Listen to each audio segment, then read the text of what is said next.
Welcome to Your Mac Life for Wednesday, January the 24th, year 2018. I am your host, Shawn King. This is show number 1161. She is... Melissa. Mrs. King. Thank you. That's very important to me now. Sorry. On tonight's show, we'll talk to our good friend Jim Dalrymple of The Loop at loopinsight.com and talk about the HomePod. Apple finally announced a pre-order date for the HomePod. We can talk to Jim about what his thoughts are as a music guy, whether that's something that he is interested in. I'm sure he is. But we're also going to talk to Melissa, because Melissa is the voice of the average person. Average thing is the wrong. Normal. This is the first I've heard that I'm the voice of the average person. Ordinary. No. Ordinary. Above average. The man in the street. The woman in the street. There, that's better. Thanks, Dave D. Instead of Joe Blow, I am Josephine Whatever. Blow. Moving on. What are your thoughts? Have any of you planning on buying the HomePod sometime in the next, say, 3 months? Is it something that's on your radar? Is it something you're interested in? Do you already have a kind of home speaker setup? Let me know. Email onair@yourmaclifeshow.com. Also, we're going to talk about iPhone 10, and it's going to be canceled. It's apparently, everyone says so. Apple is damned if they do and damned if they don't with a lot of this stuff, and I can't see them, after just 1 year, canceling the iPhone 10. They may rename it. They may redesign it, but I think the iPhone 10 is the future of Apple. We'll talk to Jim about that later on in the show. In our Starting Point for Divers segment, we're going to talk about how to avoid blurry photos. We've talked in the past about how to hold your camera. Now we're going to talk about the things you can do in the camera to ensure your photos are the best they can be. This came up because poor Melissa took some great shots in Australia, but they were blurry, so they can't be used. And we'll talk to her about why that happened. It's not true. He used some of my photographs. Not the blurry ones. Some of your photos were very, very good, but you took a lot more that were blurry. We'll talk about why they were blurry. This is true. How to avoid that in the future. As some of you know, well, not we. Melissa's had it for 12 years, but I've recently gotten a stepson in this whole. I've had it for 12 years? It's an it. Oh, my God. It's a little monster. He's not a monster at all. The fun... No, he's not. I'm teasing. The fun thing is that it allows me to get back in touch with the little kid in me, who was never very far away, to be honest. No. But been looking for and buying these games that I played as a kid. We got Risk last week, which I loved, and surprisingly, you like it too. I do like it. I wasn't expecting you to like Risk, because every time we talked about it, you're like, I don't like world domination. She's too gentle for world domination. Oh, I want to be a benevolent dictator. She wants to have world cooperation, which you can't do in Risk. So we played our first game of Risk. And today in the mail, let's see how many of you recognize this. You never played this game. Milborn, the classic racing game. How many of you played Milborn when you were kids? I bought this mostly because it's the original plastic box that we had as kids. I love this thing. But it's a fun little card game. We have been... Monty has never heard of it. Interesting. We have been working on an ongoing project of trying to limit Rory's limit his time in front of the TV screen with gaming mostly. Gaming, yeah. Both on the iPhone and on the Xbox. And through no fault of his own, he's got no siblings. He's got an older brother, but his older brother is quite a bit older and doesn't really hang out a whole lot. He's got friends, but he doesn't hang out face to face with the friends all that often, right? No, not a lot. He's a bit of a loner. And as we've said before, because of the nature where we live, going outdoors in the wintertime in particular is not that much fun. It's raining. It's not like it's snowing. You can go, skiing and snow sliding. Where are you going? Because the cat wants to get out and Jesus. we just close that door. The cats can stay out now. So yeah, he plays a lot on the Xbox, and he's a little addicted, a little bit addicted. He's getting better now that he has his no tech days. That's where I was going. Mm-hmm. That we've now instituted no tech days, so Tuesdays and Thursdays and weekend afternoons are basically no screens. You can watch Netflix, you can watch documentaries, movies, and that kind of stuff, but no gaming, Xbox or iPhone. So that's gotten me into finding card games for him and us to play. That's the thing. I want to play with him too. And this is, Monty says he's never heard of it. It's interesting that if you have nieces, nephews, Monty, of card game playing age, it's a fun game. It's real simple, real easy to use. Arcsign says, stop limiting the next generation. I know. I wouldn't say it's limiting from the point of view of we worry about him doing. It's not so much the gaming itself; it's his reaction to being told to stop playing is a little disconcerting at times. Mm-hmm. He can get not aggressive, but can get very vehement when told it's time to put the game away, and get angry. Well, because he needs to finish something. Yes. He can't just finish. He's got to say, well, I've got to finish this section or whatever. Level or whatever it might be. Yeah. So we're just trying to not take it away completely, but to lower the amount of hours he spends playing in front of it. And so we can play, too, with him. And funnily enough, not for Rory, but you had mentioned that you like playing crib. Mm-hmm. Which, again, I don't know if it's a game Americans know much about. I think it's very much a British Commonwealth game. Oh. Cribbage. It's you get a board with a bunch of holes in it, and it's a card game, and you score points on the cards, and you move your little pieces around the board. It's a real simple, easy game to play. And then the other one we played was Remoli. Another game I think is a very Canadian game. Yes. Oh, yep, right. Okay. You'd said you'd never seen before. I haven't seen that one. So we're having fun playing games. It is fun. I'm really looking forward to playing Millborn, though. Millborn, 1,000 Miles. Millebornes, if you want to find a game that you can play with your kids. Yes. Susan says it's chronic issue at her house. Yeah, it's a really tricky one. And it's especially tricky for people like you, single mom. You come home from work, and it's easier to let him not babysit on the Xbox, but while you're getting dinner ready, you don't got to entertain a 9-year-old. Well, it wasn't always like this. We would have documentary. We would have dinner, and then we'd say, "Okay, let's watch our documentary before bed." In that time between coming home from school and dinner. Yeah, but I didn't mind that because then he would stop. At least, you know what, when we were kids, we didn't have the Xbox or anything else like that, but we had homework. And he doesn't have homework at all, which I don't like. I know you disagree with me on that, but I don't like the fact that he has no homework whatsoever. You don't think that's disconcerting? I don't believe that kids should come home and have a bunch of homework. Why not? Because it's enough already. They've had enough at school. No, they haven't. They've only been there from 9 to 3. Come on. Yeah. And half that time they've been playing. I'd rather have them continue learning when they came home. Well, sometimes it's up to the parents to and then if they're sporty kids, they're caught up with practices and all that stuff. I don't know. I don't agree.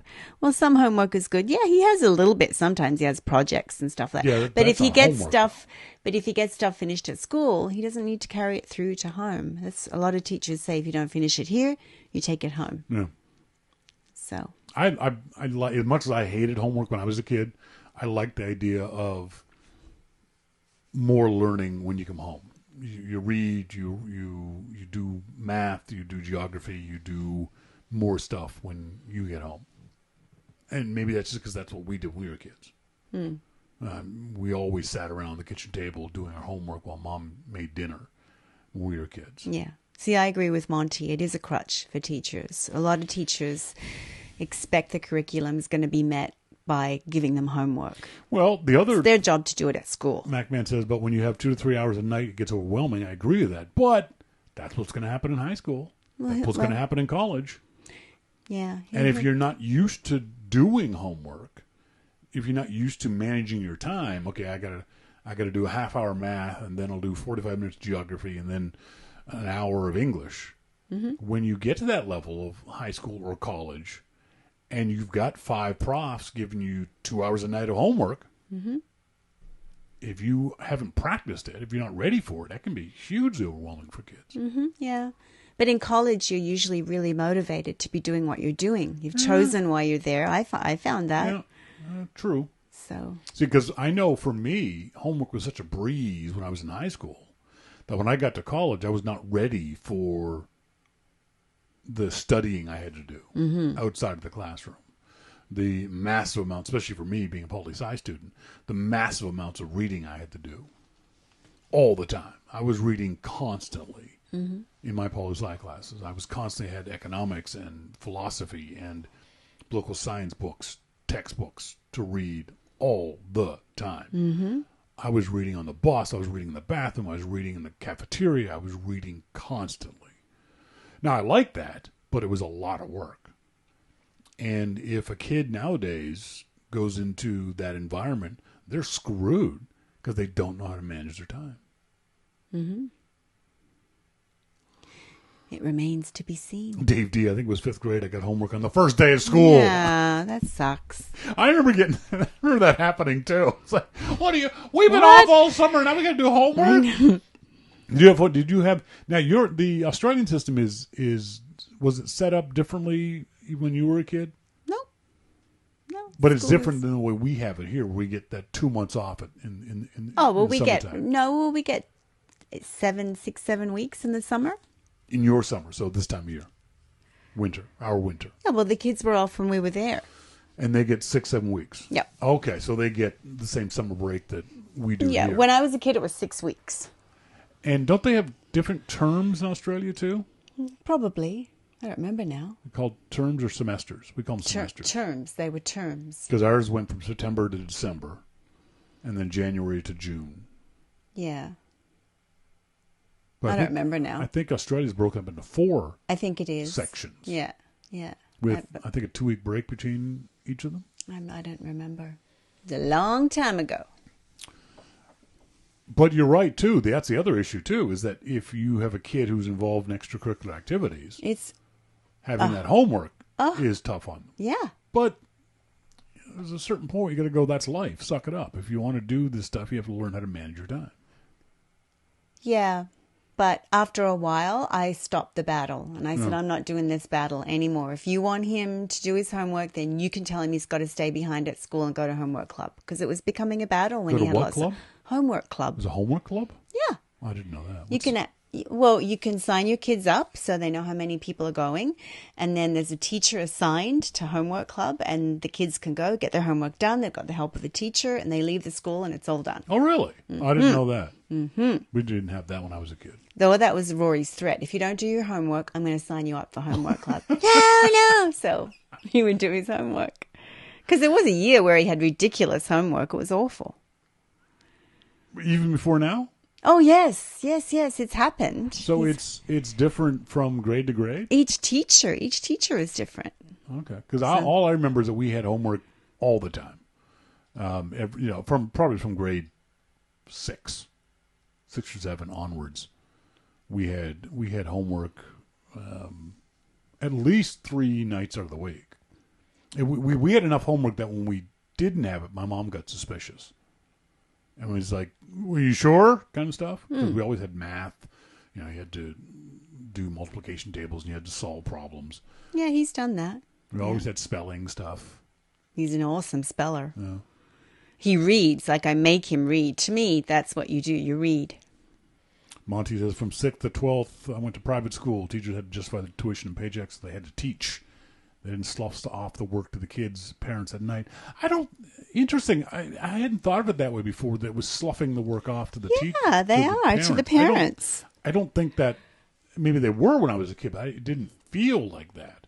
It was just additional learning is the way I think of homework. Yeah, but there's also the cup runneth over, Sometimes kids need a bit of time just to process. You can't just shove it all in and expect them to retain it. This is true.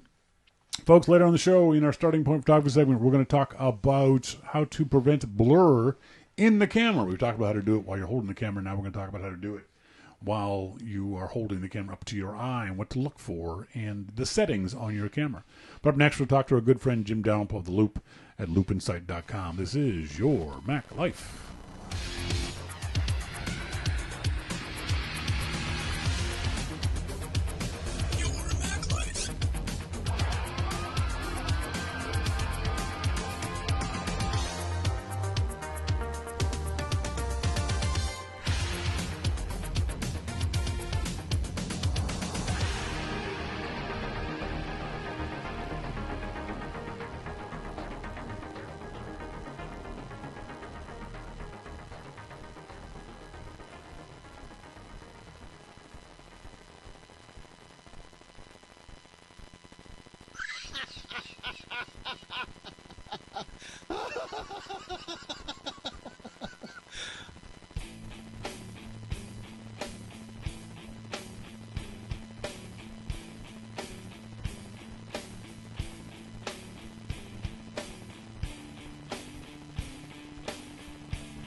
Welcome back, folks. This is Your Mac Life. I am Shawn King, joined now in our phone room by our good friend Jim Dalrymple of The Loop at loopinsight.com. Jim, how you doing?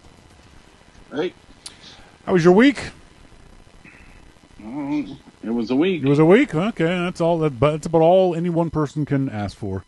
The news this week was that Apple has finally announced a pre-order date and a ship date for the HomePod. Too little, too late? No, I don't think so. The positioning of I think this is Apple's most interesting product they've had Dalrymple, in video. in a long time. I think. Why is Jim Dalrymple FaceTiming me? Stop that. What's going on? I have no idea. Just suddenly said that you were FaceTiming me. I don't know. Technology. This is one of those things that Apple, I think, and I want your thoughts on this, is going to have an interesting, if not difficult, time in marketing this. Do you know what I'm talking about? I know what you're talking about. I don't agree with you. Why not? Well, I love technology. Yes. And I don't have one of these Amazon gadgets or the Google gadgets because I just don't see the need for it. Yeah. So, I mean, even at $50, $50 is pretty cheap. I wouldn't spend $50 on it, and I haven't. Yeah. Because it would just sit there. I know it would. I can't see how either of those things are going to make my life any easier. So I don't have one. Now, a HomePod, I would love to have one of those. So what do you see the difference between the two being? HomePod's mostly about music. Yeah. But, and I can say, because I've heard it, incredible sounding quality music. Now, to be fair, you've only heard it in a limited environment, right? Everyone reviewing the HomePod before it's actually been shipped only heard it in a controlled environment at Apple's launch party, right? I don't know how much of a controlled environment you would say it was. It was a room. Okay. It wasn't, like a fancy decked out studio room or anything like that. Yep. It was a room. Yep. So to answer your question, yes and no. Yeah. I heard it in a room. The room wasn't that big, maybe 15 feet long and, 10 wide or something. Yeah. It wasn't a huge room. Okay. It wasn't acoustically set up or anything like that. And they were sitting on a table. So. And it sounded good. It sounded great. The concern I have is that the market seems to want to portray this thing as a competitor to Google Home and Amazon Alexa. No matter what Apple says, this is one of the things that's pissing me off with the tech media. The tech media are a bunch of idiots. They can't even read what Apple says. Apple has been very, very clear on this, aren't they? This is a home speaker. It's designed to sound good. Anything else it does is going to be an ancillary benefit, right? Exactly. And that is what I like about it, because, okay, so I have a couple of choices, as we all do. I can sit back and say, okay, I want to listen to some music. I'm surfing around, something, writing, doing whatever. What I do right now, to be honest, is take out my iPhone and start up Apple Music and press the Hard Rock station and press play. Yes. And I sit there and listen to music on my iPhone. Yes. I don't even listen to it on my Mac. I listen to it on my iPhone, even though I'm typing on my Mac. Okay. So my other choice is to listen to it on my Mac, or an even better choice would be to start up the Apple TV and the TV, switch over to Apple TV, turn on Apple Music, and play it through the Sonos wireless system. Yes. That's so much of a damn hassle. I don't even bother doing that. I just take out my iPhone. Now, I'll just be able to say, Siri, play Hard Rock. Yeah. And it's going to come out of this speaker, and it's going to sound great. And that's what I want. Now, maybe I could even say, as I'm typing,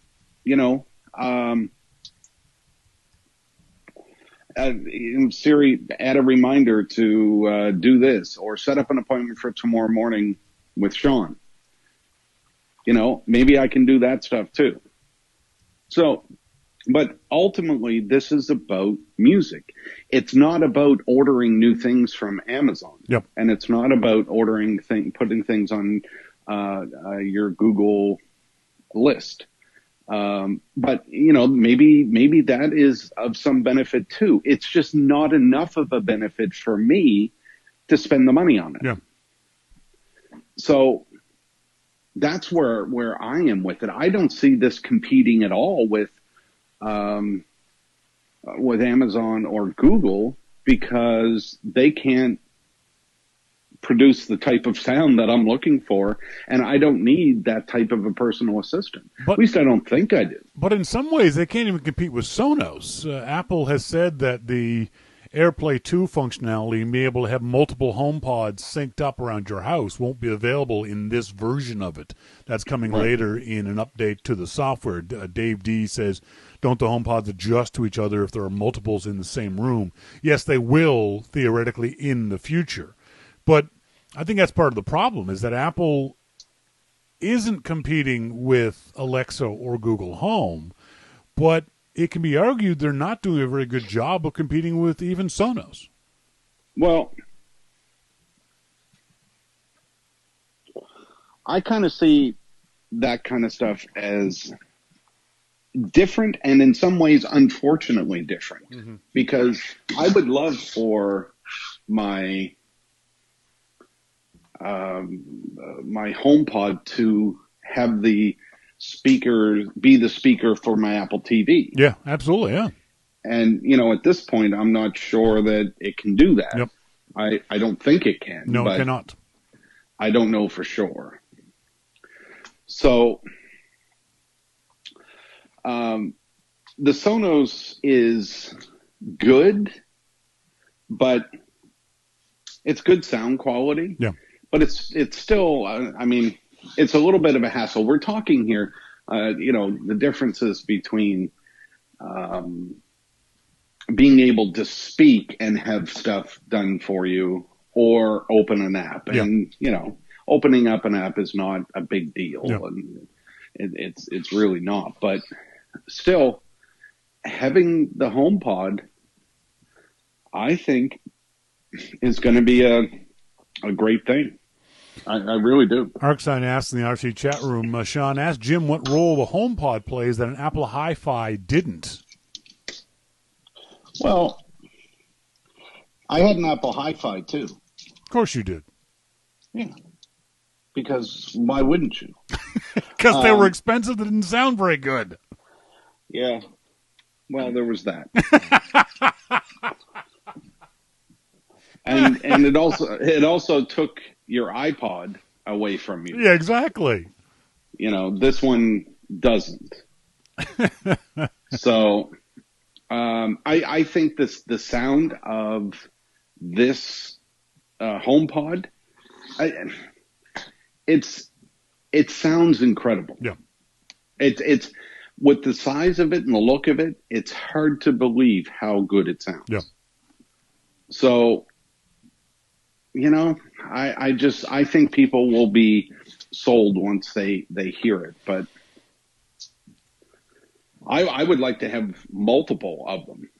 Certainly a stereo pair. I definitely agree with you on the fact that this is going to sound better, not only better than the Sonos and better than Google Home and Amazon Alexa, but from what I've been reading from audiophiles, from the description of this thing, it's going to sound better than speakers that cost $10,000.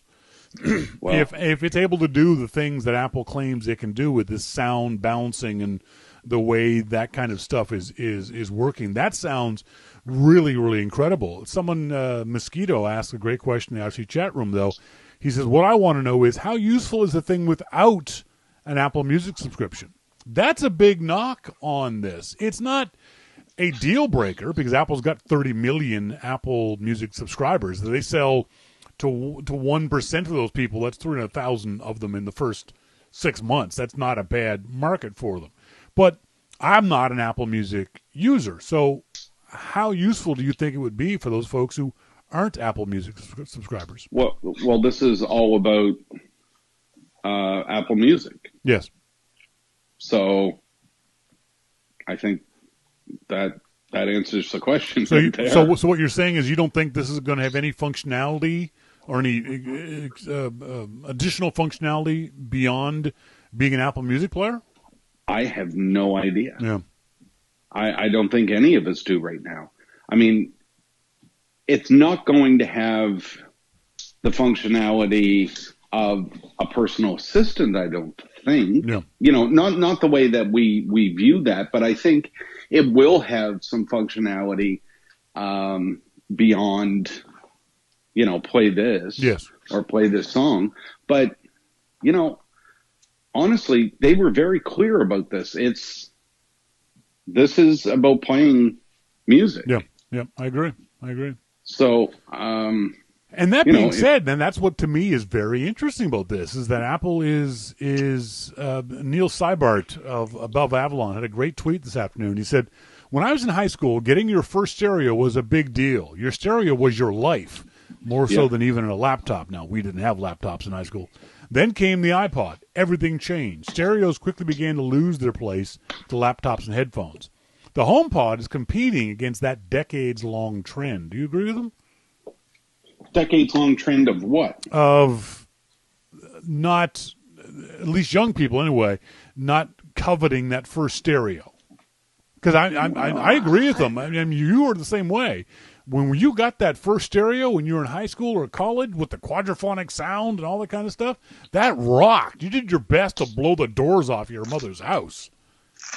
That's no longer the case. It doesn't feel like that generation needs a home speaker anymore. Well, I don't know that it's particularly that type of person that Apple's going for, because those people don't have a house. I mean, first and foremost, I think you need a house and then an Apple Music subscription. So,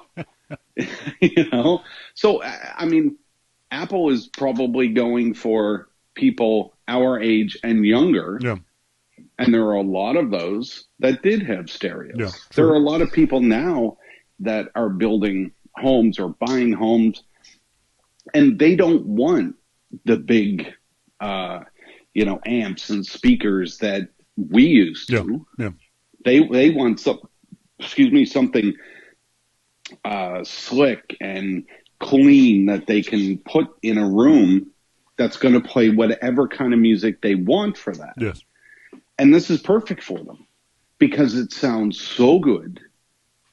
And if you have an Apple Music subscription, you just walk in and say, Siri, play some dinner music. Then, you're all set for your dinner. I mean, that's what it is. Christina Warren. And I'm good with that. Christina Warren tweeted, last HomePod thought for now, the price is why it will fail. You can have a feature-limited, inexpensive product. You can have a feature-rich, expensive product. It's very difficult to find success in an established market when you are both overpriced and under-featured. I saw that tweet. I don't agree with her. I don't necessarily agree with her, but I can't find an argument to disagree with her either. Because you did find the argument, and you said it as soon as we started this, that the tech press is trying to make comparisons, and I know she's not anymore, but the tech press is trying to make comparisons to products that are already out there. Yes. And they can't fit it in anywhere, so they're just kind of blindly saying, well, it won't work because these ones can do this. Well, Christina is not understanding what the HomePod is for. Yeah. For me, I will gladly pay that much money to have a speaker that sounds that good. Yeah. Absolutely.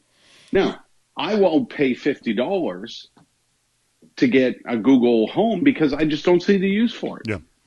So that's the difference. And that's what the tech press isn't getting. You can't shoehorn the HomePod into a market that,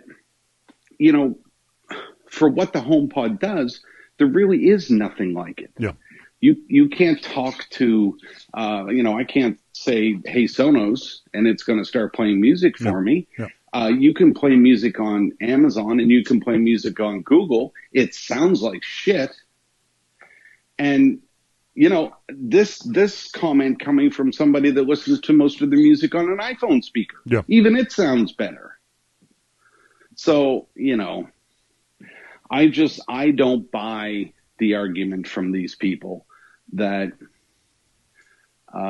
it's not feature rich. It is very feature rich for what it is meant to be. Yeah, I think her argument falls down with the idea of in an established market. The market has not been established yet. Plus, Apple is creating, I think this is what Apple is doing, creating their own market for low price relative to the competition, extremely good sounding speaker that will morph over time into something else, something more than what it is now. But that's where Apple is, I think, going to have a really interesting challenge. I think Mosquito, no, or hang on a second. MacMan in the IRC chat room says, its main purpose isn't to compete with the Echo Google Home, but it is. I think that's Apple's marketing challenge, is how is Apple going to shout over the sound of the tech press saying this isn't as good as the Alexa or as the Google Home? How is Apple going to get that message out to people of it's not supposed to be? That's not who we're going after.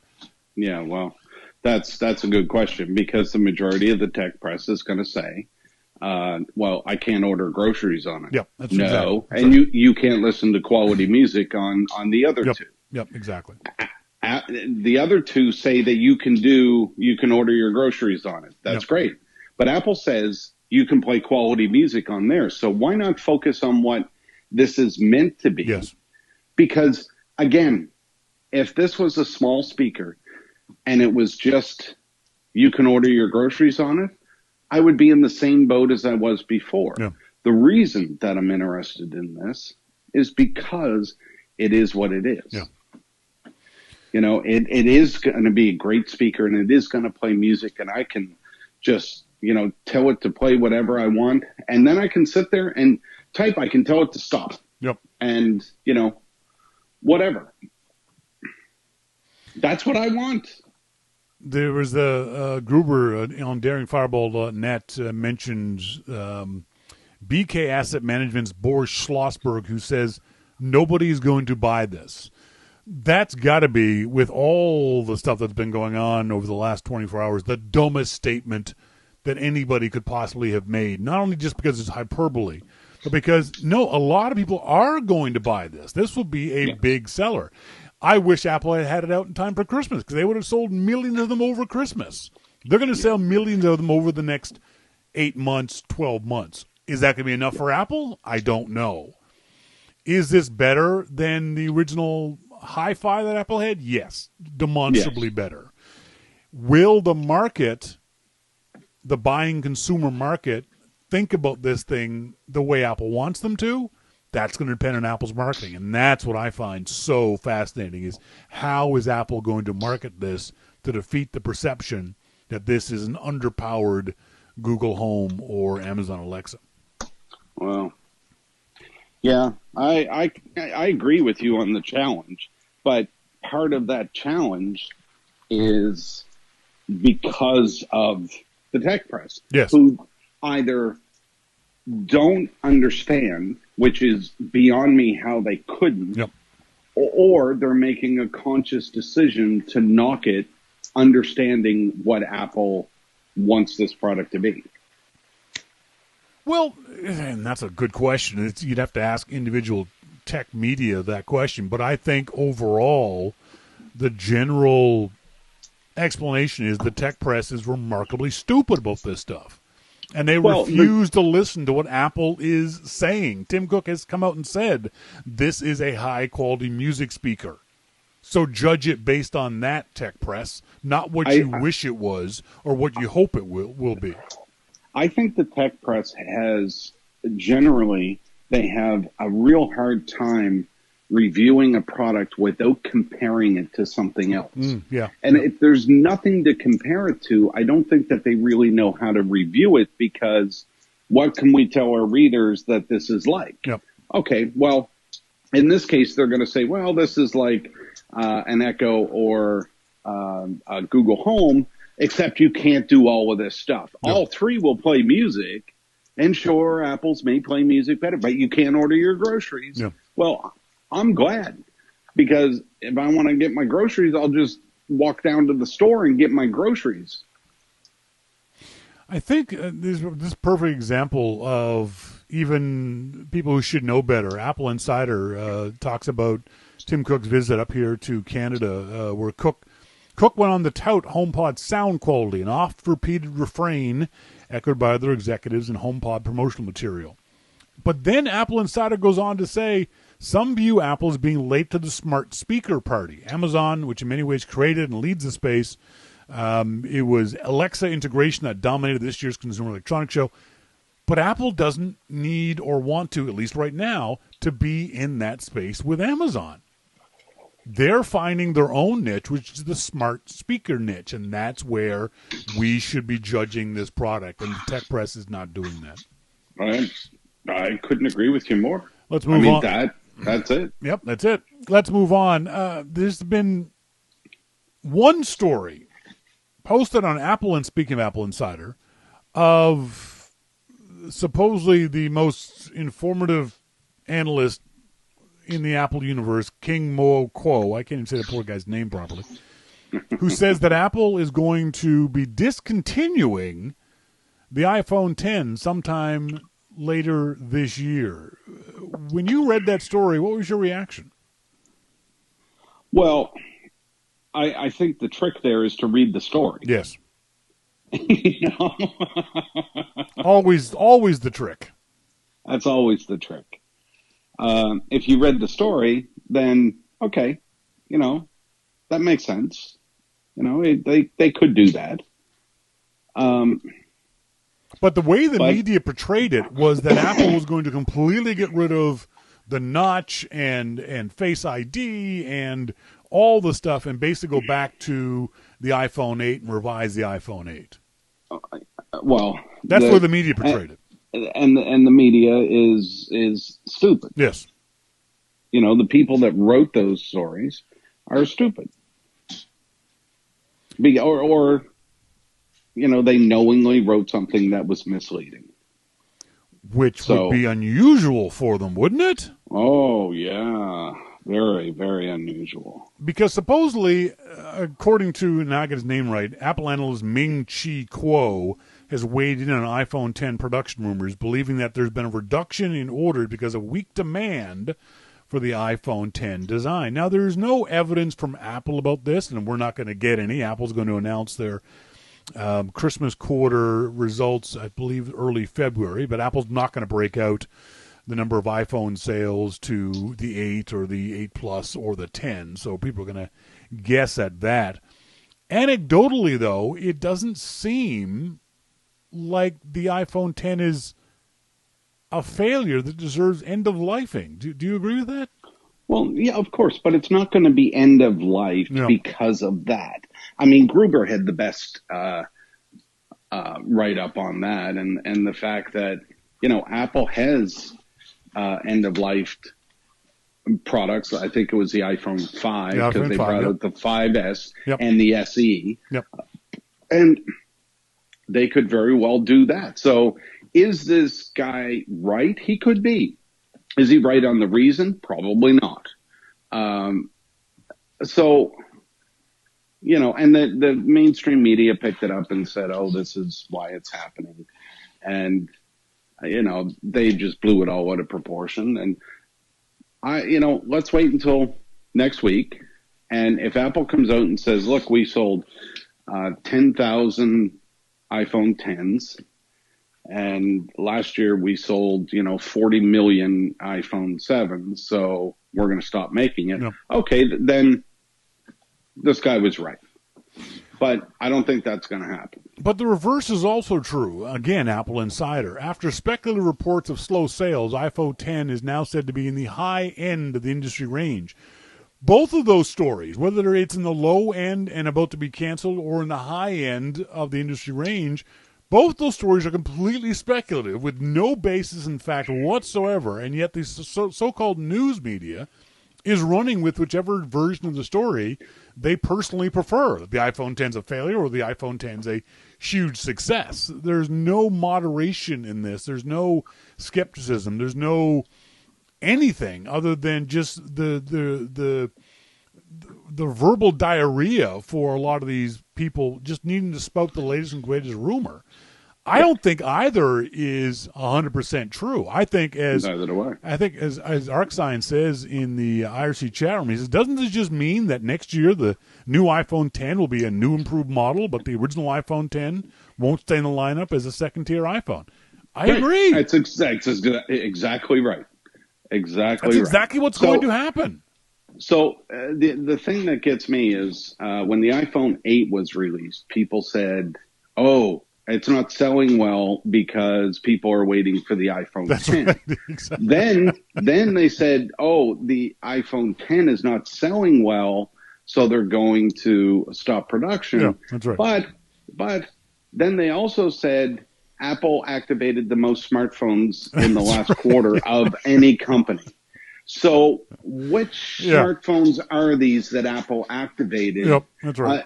Because an activation is a new phone. Yep. So if Apple activated more smartphones in the last quarter than any other company, which model of phone could that possibly be if neither of their two new models are selling?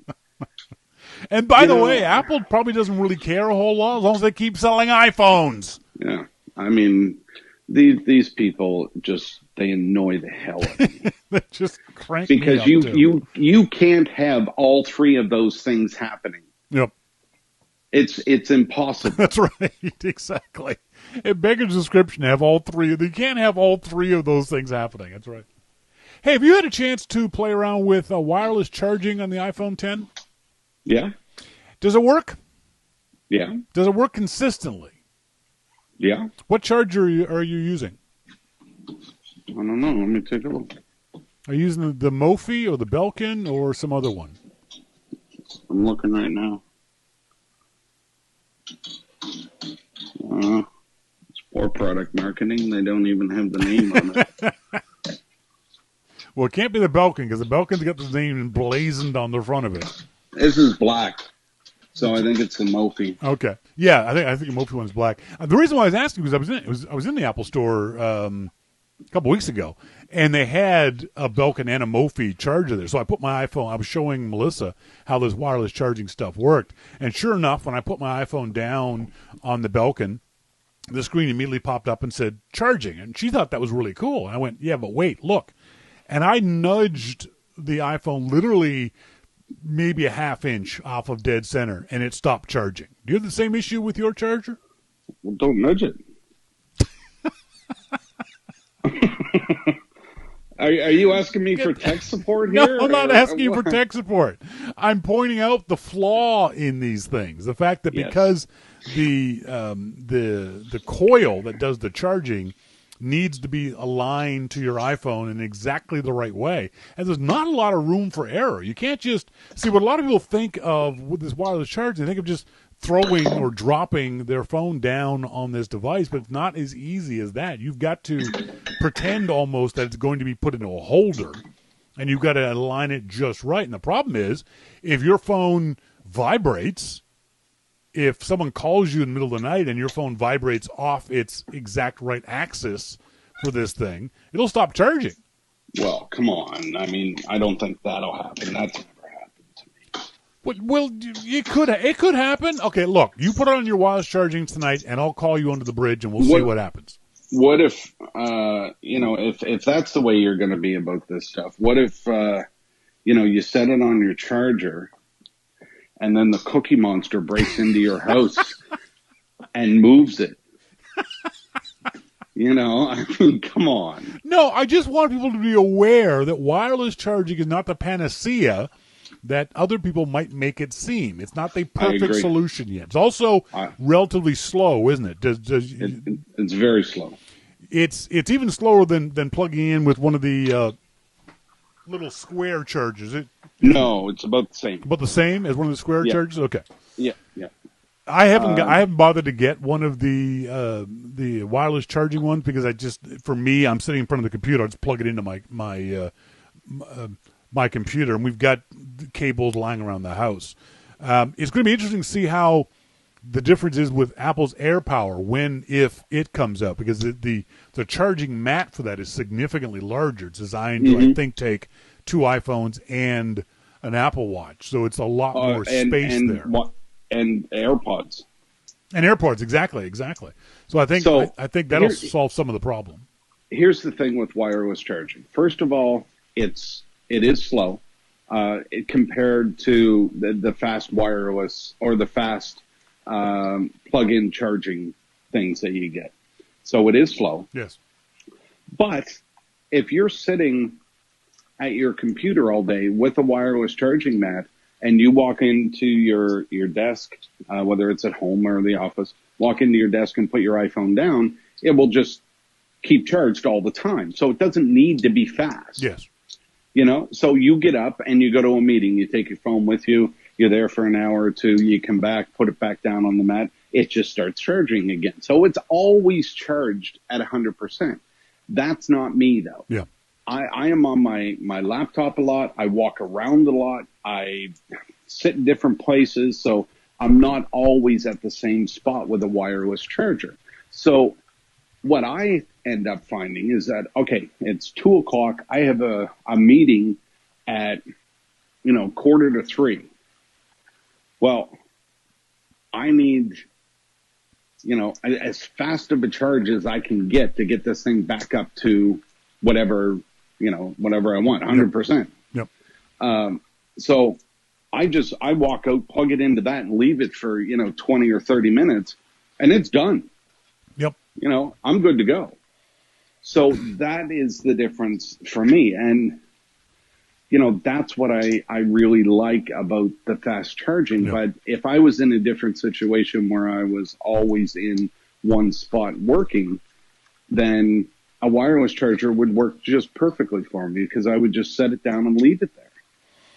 I think folks in the actually chat room are teasing me. I just want to make sure that people don't think that wireless charging is this end-all, be-all, fantastic thing. It's very specific. And, again, as Jim said, it's also fairly slow depending on the way you use your iPhone. It's going to be the future, though. I don't doubt that at some point we're going to see entire desks that are wireless chargers. Are they teasing you because you're ugly or something you said? Because I'm stupid. Which is okay. fine. I'm okay with that. That's fine. Yeah. Hey. I'm okay with that. I get the same thing. Folks, we're talking to Jim Dalrymple of The Loop at loopinsight.com. He's here each and every week. Thanks, Jim. Thanks, Shawn. Talk next week. Bye. Bye.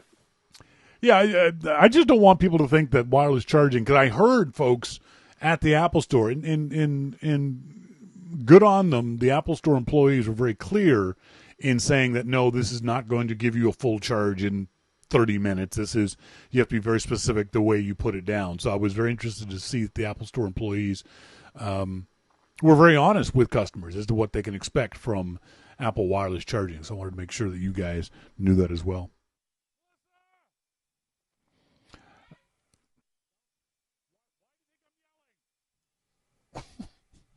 Yelling at Melissa to come back in. Dave D says he's waiting for the iPhone SR71 Blackbird. And Monty says that one's still classified. Such smart asses. So we were talking about the HomePod. And what... You okay? You sure you're okay? You don't sound okay. Are you messing with the cat? Cat likes to be where I want. Okay. Turn your mic up. Oh, sorry, turn your mic on.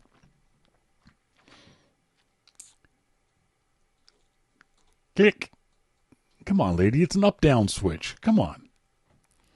There you go.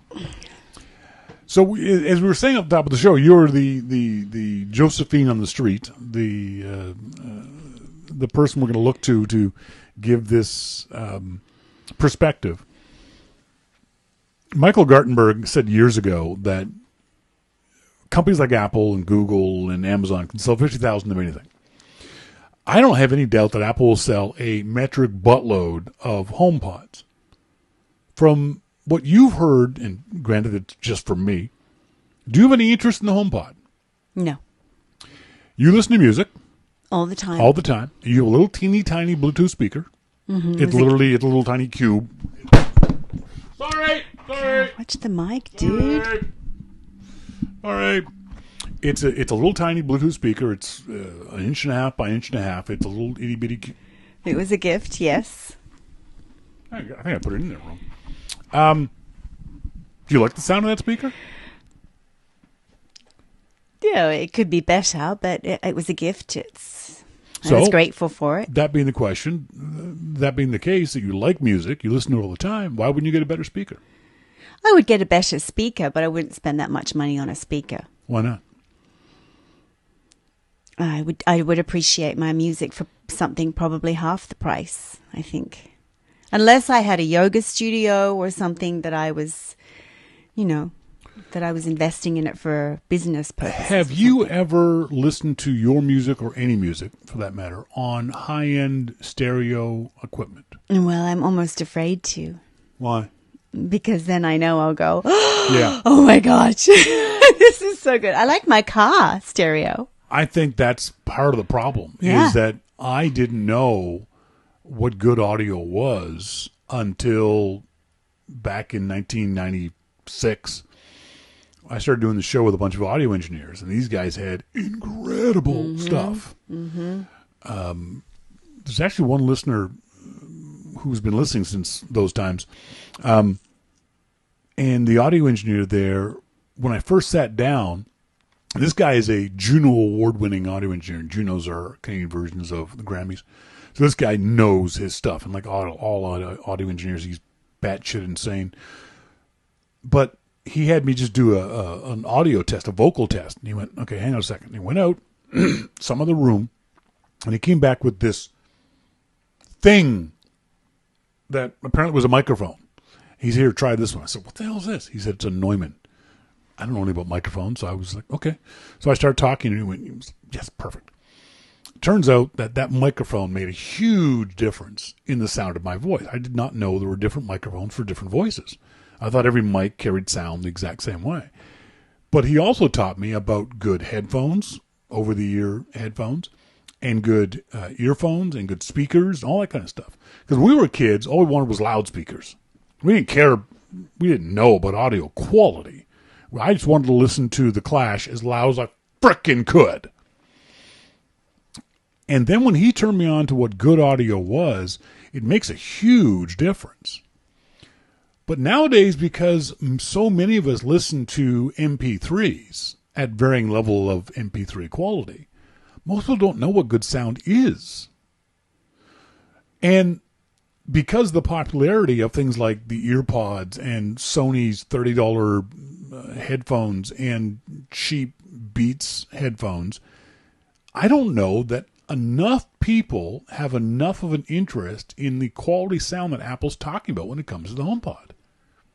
I think the Alexa speaker, the Google speaker, your Apple EarPods, hell, even an iPhone has good enough sound for the vast majority of people. I think that's the market Apple is going to try to break into, is convince people like you, who love music, who listen to music all the time, to convince you to buy that speaker. And I'm interested to see what kind of marketing campaign Apple's going to do to convince you to buy the speaker. See, for me, I wouldn't, because I sit here all day. I don't listen to nearly as much music as you do. I listen to music, most of the time I listen to music, it's in the car or on a long motorcycle ride. Both places, the HomePod is of absolutely no use to me whatsoever. Mm-hmm. But for you, a person who loves turning on her music, and I'll be sitting in here and suddenly I'll hear the little speaker up there playing, and you're having fun, or you're doing your yoga or whatever it is, you like listening to music. Mm-hmm.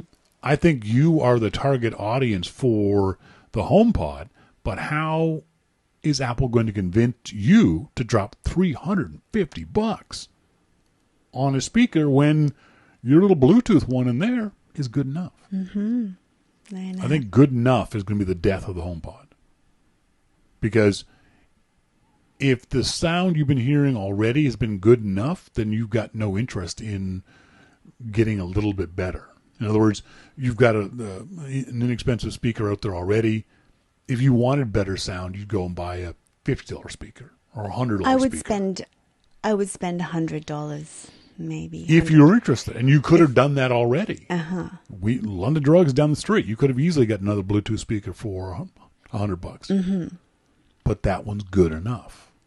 And I think that's the key for Apple. That's the giant quicksand pile that Apple stepped into. Is that good enough is going to sink the HomePod. Mm. Because people don't know what good sound is. No, they don't. They've never experienced good sound. They've never listened to their music. I'd be willing to bet most people haven't listened to most of their music, anything other than MP3s, in years. Mm. Certainly not on vinyl, let alone on CD. Yeah, so we have a deprived auditory system for good sound.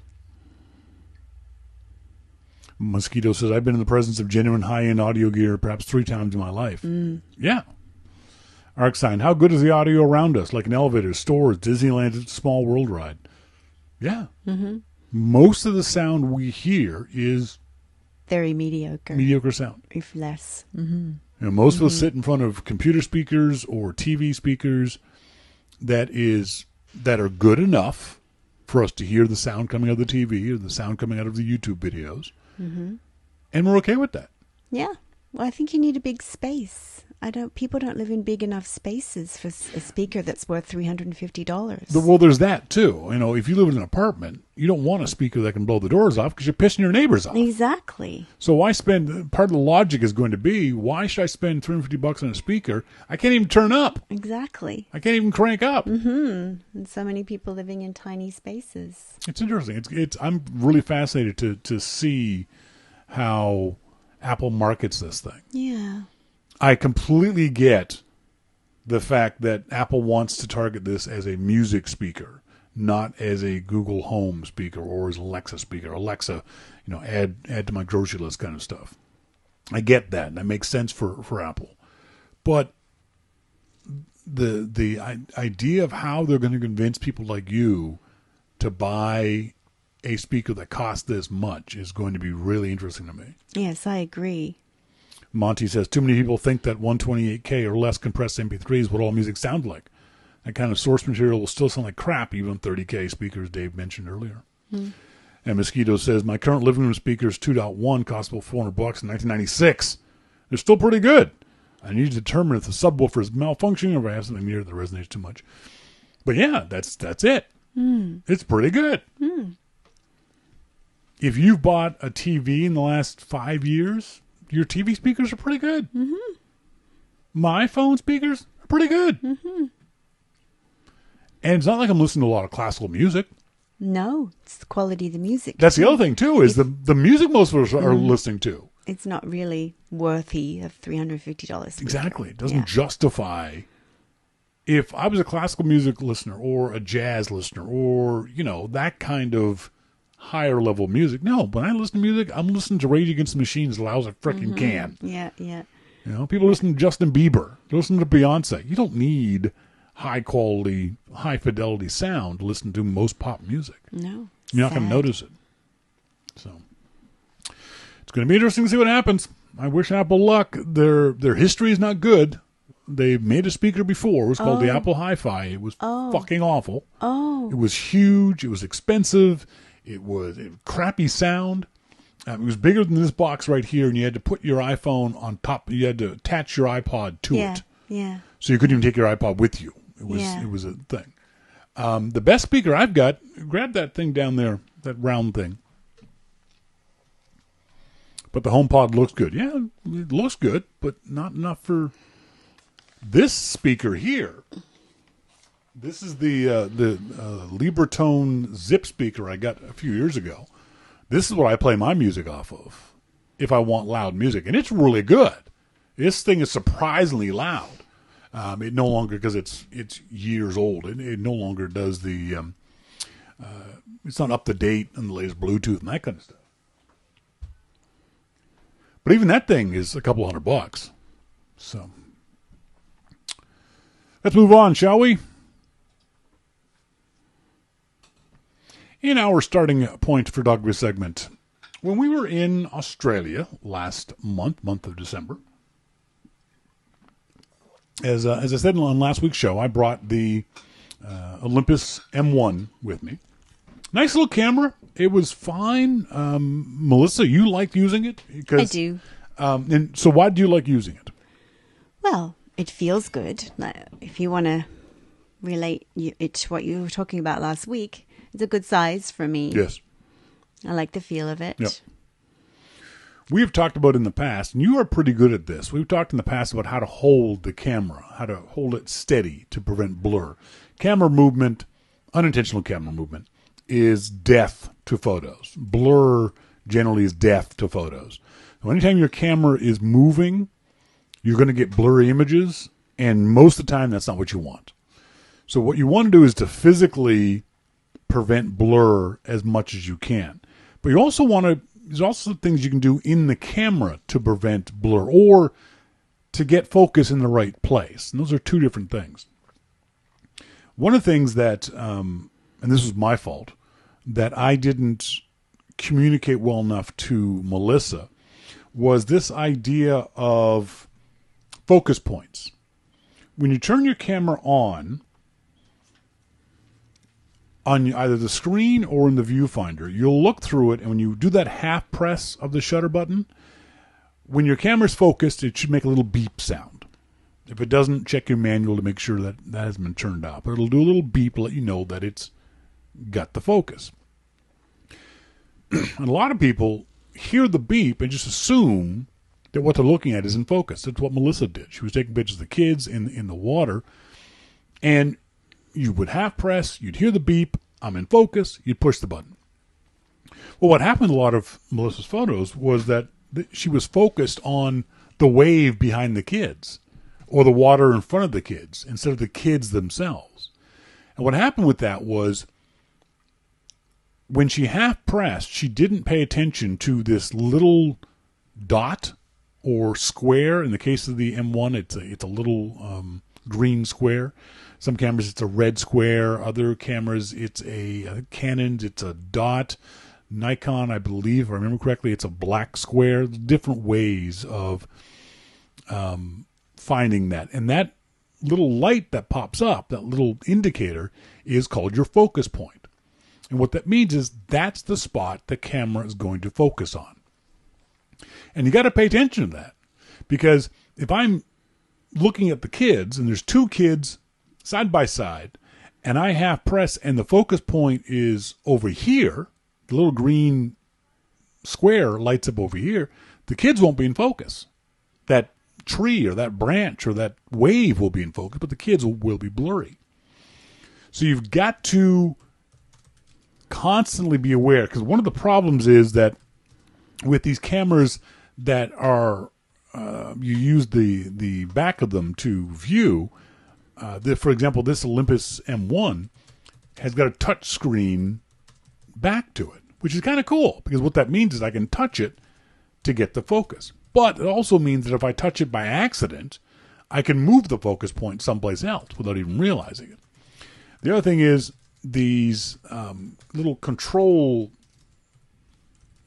buttons that are on the back of a lot of DSLRs. Sometimes those can get pushed by accident and move your focus point somewhere else. So one of the things I always try to do when I look through my viewfinder is I'll half press just to see where the focus point is, just to make sure it's where I think it is.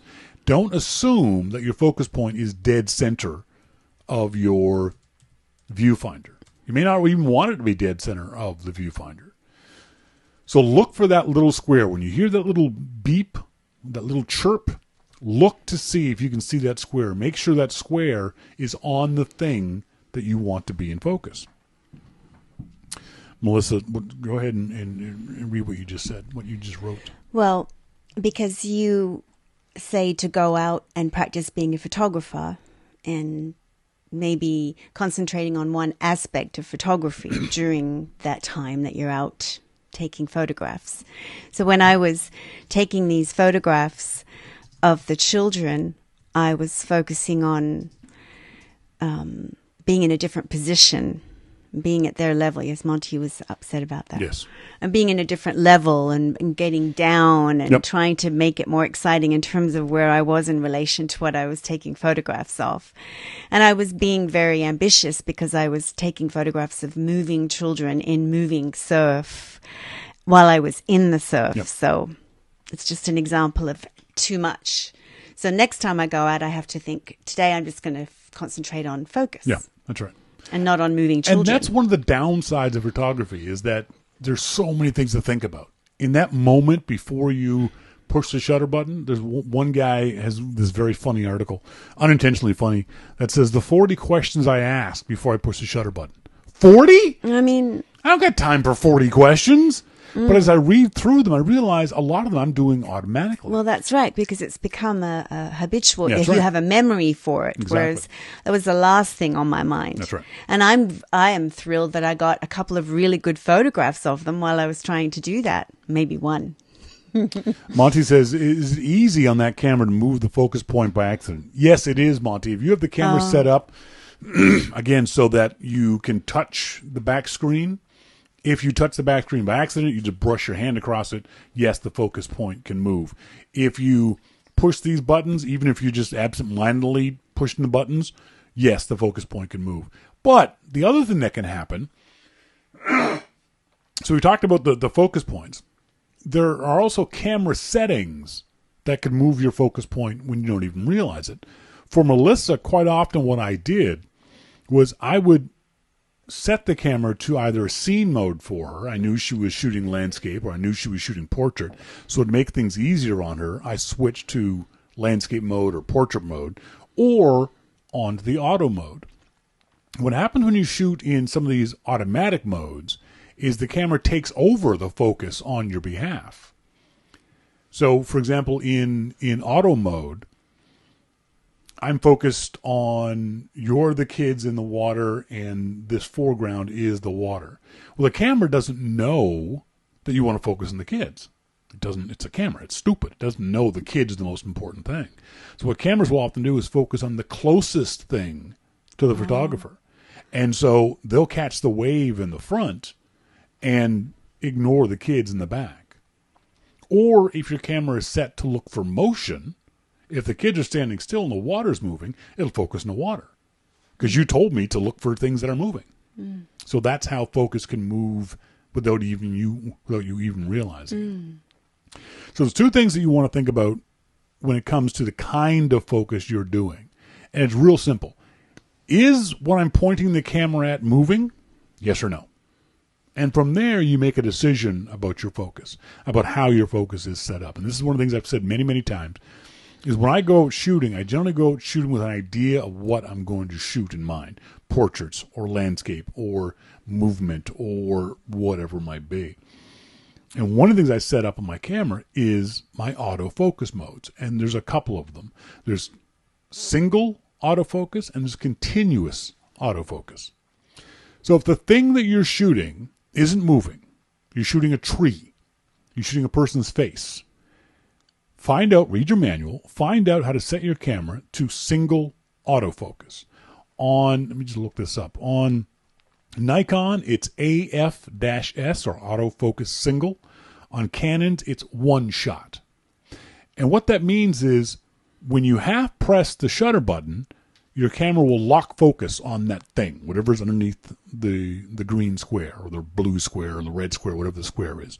Your camera locks on that thing based on distance and based on where you've told it to focus. Now, you can put the camera down. You don't got to, as long as you don't physically move, as long as you don't change the distance between you and the thing, your camera will stay in focus. And so you can keep shooting. So that's called autofocus single or single shot autofocus or one shot on Canons. I'm not sure what it's called on other cameras, but look for that kind of idea. Single shot autofocus. The other is if the thing you're shooting is moving, it's kids, look for continuous autofocus. And what that does is you'll focus on the thing, you'll half press, and as long as you keep that half press down, the camera will, whatever you focused on, the camera will try to track that thing. So if it's a kid running around and you've captured the autofocus on the kid and the square has shown up on the kid, as that kid runs around and you kept your finger half pressed, depending on how good your camera is, it will continue to track that kid as it moves, or that horse, or that car, or that bicycle, or whatever it might be. That's called continuous autofocus. So that would help for you shooting the kids. The kids are moving around. They're jumping around in the surf. They're doing that kind of stuff. So what you would do is you would switch to continuous autofocus, lock it on Rory's face, and then wait for him to do that thing that you're looking for, the jump in the air or the smile or whatever it might be. And then you push the shutter button and you would capture the shot that way. Now, some cameras have the idea that your subject isn't moving, but it might. So you're kind of caught betwixt and between. Birds, in particular. You're trying to shoot a bird sitting on a branch. But when I was trying to shoot the birds at the zoo in Australia, it was just driving me nuts trying to capture this one bird, this beautiful, beautiful colors to it.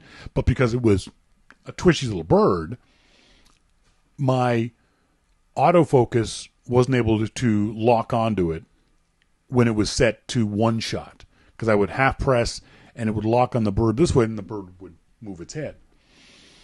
So what I did was I set it up to this kind of like a hybrid mode. On Nikon, it's called AFA, autofocus automatic. On Canon, it's AI focus, which I think is artificial intelligence focus. What it does is your camera won't focus until you lock on that subject. But once you've locked, if that subject moves, it will then follow it. So I want to catch a bird in flight, right? So the bird is sitting on the branch. So I'm going to lock focus on the bird and the branch. If I'm set to one-shot autofocus, when the bird moves, I'll lose focus. But if I set it so that it's in this hybrid mode and I want to catch the bird moving, as soon as I see the bird moving, I can move the camera and I'll capture the shot that way. So this is one of those things where you need to learn how your camera works. You need to know what kind of modes your camera has, what your camera is and isn't capable of doing. One of the issues with mirrorless cameras has always been their autofocus in low light can be a little dodgy at times. The other thing is true for all cameras is if the contrast is not enough. If you're shooting a white cat on snow, there's not enough contrast, and autofocus has a hard time with that. If you're shooting a black cat on snow, no problem. But if the contrast isn't enough between the thing you want to shoot and the background, your camera might do what's called hunting for focus or not be able to focus at all. You'll half press and you go, why isn't it focusing? It's not making the beep sound. And that's why, because it can't grab the focus. The other thing you want to do too is your camera has focus points. They'll have 9 or 11, or my Nikon D600 is 39 focus points. Other cameras have 112 focus points. It'll have different focus points on the screen. And they're different too. They're not all the same. Some of them are what's called cross focus points, and some are single focus points. You want to know where your cross focus points are. Read your manual to find out which of the focus points you have are the cross focus, because that's going to be your most accurate focus, because it'll focus up and down and back and forth as opposed to just in one direction. So read your manual for your camera and see if your camera has these cross focus points and learn where they are on your camera so you can get locked into focus on those things. As Melissa said, and as I've always said, you got to practice this stuff. It's got to be automatic. Those 40 questions, and maybe we'll talk about the 40 questions on next week's show. So those 40 questions, when I first read the article, I thought, well, this is stupid. I'm not asking 40 questions. If you practice enough of it, if you practice your photography on a regular basis and get good at it, 35 of those questions will become automatic. Me, I know the light immediately. I know what I'm shooting. I go out with an idea in mind. A lot of the questions that this guy says you should ask, I've already asked myself and answered them before even taking the camera out of the bag, for that matter, turned it on for that matter. So maybe we'll talk more about that a little later on. If you have any questions, as always, please send me emails to Shawn@yourmaclifeshow.com. If I can help you in any way figure out how to take better pictures, I'm always happy to do that. Love helping you guys out with these kinds of photography questions. Got a question. Do professional photographers only shoot on manual mode? No, not at all. A lot of photographers will, depending on the situation, but I would say from the professionals that I know of, the vast majority of them choose the mode that best suits the situation. Sometimes that's manual mode. If you're shooting, say, for example, nighttime shots where autofocus can have difficulties, you'll often go to manual shots. If you're shooting sky shots, if you're shooting Milky Way long exposure shots, then you'll go with manual. If you're shooting lightning shots, you'll go with manual focus. But in general, you use the mode that best suits what you're going to shoot. I would say in things in action sports, I'd be willing to bet that most photographers use shutter priority autofocus on action sports, because it's very difficult to nail focus with something that's moving fast, like cars. I'll bet those guys always shoot shutter priority autofocus.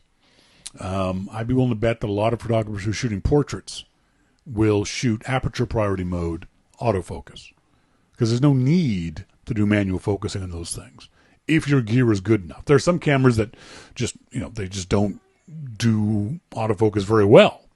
But most modern cameras, any camera that you're going to buy, say in the last 5 years, does a pretty damn good job in general with good lighting when it comes to autofocus. So no, not every pro uses autofocus.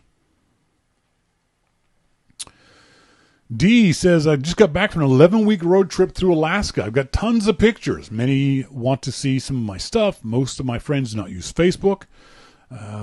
Email's too slow or cumbersome to try to share quality images. What suggestions do you have? The easiest thing to do is use Flickr. Open up a Flickr account, Flickr, FLICKR.com. Flickr offers free accounts, and with the free accounts, they offer 1 terabyte of storage. So you can put a terabyte of photos up there. It's easy to use. It's mostly a drag and drop interface. Your images are then, you're able to put them up privately so that only you can see them. You're able to put them up so that only friends and family can see them, or you can put them up publicly. You can share them in any number of ways. You can share them in what's called a Creative Commons way, where you can make them free to anybody, or you can do what I do, which is all rights reserved or limited rights reserved. There's all kinds of different ways. That's probably the easiest way to do it. MacMan is pointing to SmugMug, but SmugMug is a paid service. Very good service, but it's paid. You could also just create a website. Use WordPress, or use, even though they don't advertise, Squarespace for creating your own website to post the pictures. The easiest thing to do, though, I think, is use Flickr, because it'll preserve your images the best out of the bunch. Let's see the emails we got from folks. Got a really nice email from Chris. Chris Lewis said, I posted a while back the history of cartography. I'm fascinated by maps. It's kind of funny because I can't find my ass with a map and a flashlight. I have the worst sense of direction in the world, but I love maps. I can't read them. You give me a map to a city, it's useless. It's a napkin because I can't use maps. But I love looking, especially old maps. He said, this post on cartography, it's stuff like that keeps me glued to the loop. It's not just Apple technology content, but anything where there's a great deal of care and attention to the craft. I think those of us who follow Apple and appreciate that level of workmanship can also find a great deal of satisfaction in other industries where there's similar discipline. Jim, Dave, and Shawn do a great job of bringing a lot of that together in one site. We've talked about this a few times on the show with how and why Jim, Dave, and I do things on the loop. And Jim has always told us, just do stuff that's interesting to you. Just post things that you find of interest. They don't have to be Apple related. And quite often they're not. Dave is up a lot earlier. He's on the East Coast, so he's up before Jim and I. So he's often the first one with the Apple news. But as the day goes on and Jim gets online and I get online, we just post stuff that's of interest to us personally. And it may be Apple related, maybe technology related, may not be related to that stuff at all. I posted a story today about a YouTube channel that's Gregorian Chants. That's kind of cool. There's a whole YouTube channel that's got Gregorian and Byzantine chants. Mm-hmm. I have never done it. I've always wanted to go to a big cathedral and hear Gregorian chants. Mm. I think it'd just be so cool. I've only ever heard them online, on computers or that kind of stuff. Talking about music earlier, this is really, really weird, cool site that's got the number one song in countries around the world. And the weird thing about the story is that the vast majority of songs I ain't never heard of. It means I'm old. Because you're old. Because I'm old. I mean, here it's called the website called The Pudding. We mapped last month's number one song in 3,000 places. You can play the number one song in the Maldives. I don't know I don't even know. It's Carmia Cabello. Number one song in Australia, in New South Wales, was Ed Sheeran, Perfect. Oh. But you can find out the number one song in Indonesia, in Cambodia, in Chernobyl, India. It's so addictive. Like, I wonder what the number one song in the Sudan is today. What is it in BC? In BC, let's just go over here to Canada. In BC, it's Perfect. Who does Perfect? Is that all? Yeah, Ed Sheeran also. Oh. But it's so yeah. We just post stuff whatever we think is of interest to us personally on the Loop. So thanks very much for that email, Chris. I appreciate you standing in and letting us know that you are appreciative of what we do on the Loop. That's it for tonight's show. I want to say thanks, as always, to our good friend Jim Dalrymple of The Loop at loopinsight.com. There was something else I was supposed to mention, and I forget what it is. Do you remember? No. You're no help. Just sit there and look pretty. Oh, this was the one thing. This is, this company sent me this toast. Toastmade.com. And just to be nice to them, let me do this. Toastmade.com. They make these what I thought were iPhone cases out of wood. I thought, what a neat idea. So I asked them to send me one of their iPhone cases for the iPhone 10. And so phones, real wood, genuine leather.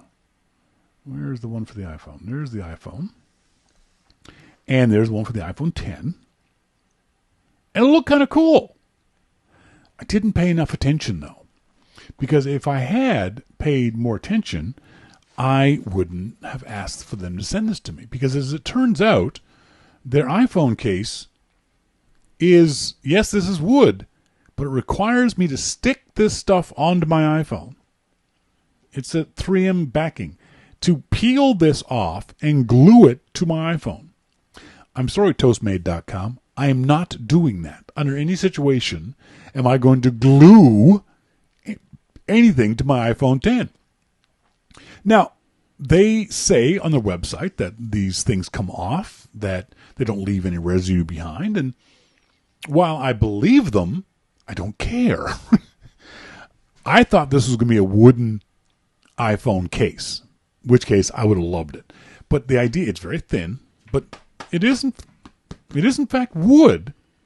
I just don't want to stick anything to my iPhone case. So my apologies to the folks at Toastmade, Toastmade.com.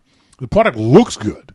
I will grant them that. It feels good, it looks good, but I'm not sticking that on my iPhone. Sorry. They're going to hate me now. But I got to be honest. I couldn't test the product because I'm not going to stick anything to my iPhone. Would you? No, I would not. You wouldn't stick something to this. So you'd be okay with gluing something to your iPhone? Not gluing. I thought it was like a sticky back thing. A sticky back thing. You'd be okay with using a sticky back thing on your phone? On this one? Yes. Yeah, I would on this one. But not on an iPhone. Well, why not? This is an iPhone. Sorry, an iPhone 10. Well, not because I would have just gotten an iPhone 10 that cost me a lot of money. So no, I wouldn't do that. It's a shame because it's a neat idea. Yeah, that? absolutely. It's a neat idea, but I just don't like the. And the other thing is, there's a lot of fiddly bits to it, and I know I'm going to screw it up. You know, it's typically tacky, sticky stuff. Yeah, but I will can it come see off? it curling up after a while and not looking very neat. I know. I'm so sorry to these guys.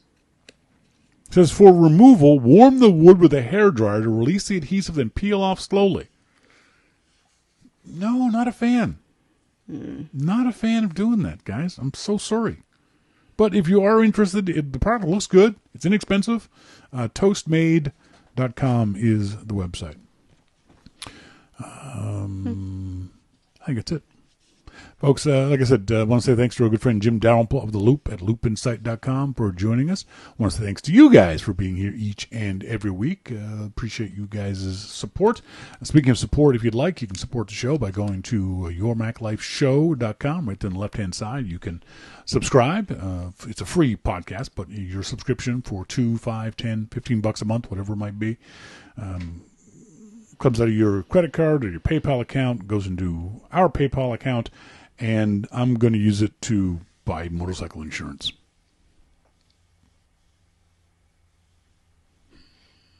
I can't ride my bike. I don't have motorcycle insurance. It's just parked. Undercover. It's undercover, but I can feel both of us are getting cabin fever. You're getting kind of restless too. Yeah, but I go out and go to work every day. And see, when we were talking about this, if it was pouring down rain, not a problem. Because I know I couldn't ride. But yesterday we had a beautiful sunny afternoon. Day before. There was a day before? Today it was uncloudy at times. But it was Wednesday, so I don't ride on Wednesdays. Mm-hmm. But yeah, on Monday I would have gone for a several hour ride. But the bike's not insured, so it's not legal. So, yeah, send us some money. You don't like me begging on the show, do you? No. You think it's beneath me, don't you? Kind of, Is it but beneath maybe you? it isn't. It's not beneath me. I begged for years. Does it work? It does. You saw the email that I sent to Richard Madison for the wonderful donation he made to our wedding. Mm-hmm. So, yeah, it does work. Mm-hmm. Folks, you go, guy. Folks, as always, I've been Shawn King. I'm Melissa. Good night, everyone. I'm still reading what Monty was going to go, and he's still here. Going to go where? Have a good week. Oh, yes. Take care. Have a good week, everyone. Bye. See ya.